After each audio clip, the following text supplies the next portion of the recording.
sindicats de la mesa de l'ensenyament públic pensen que la pandèmia ha marcat la legislatura, però també l'aplicació de la LOMLOE.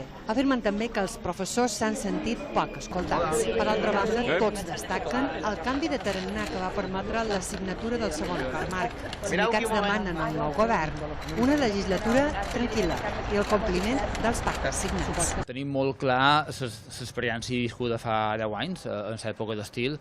Volem pensar que el Partit Popular també la té molt present i que en conseqüència no faran cap passa improvisada, no faran cap passa que suposi una provocació. Es compleixi amb els acords pactats, que es contempli i es solucioni el problema de la insularitat i que tinguem una legislatura tranquil·la. Que no toquin la llengua i que no creïn conflictes lingüístics a dins les escoles. La nostra organització sindical se va reunir amb el Partit Popular abans de les eleccions i se va comprometre a mantenir els pactes signats i dur endavant tot el que és l'acord marc. La primera, que escolti el professorat, d'acord?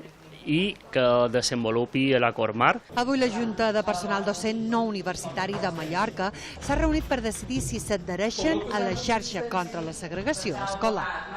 I el correu electrònic ho han de passar.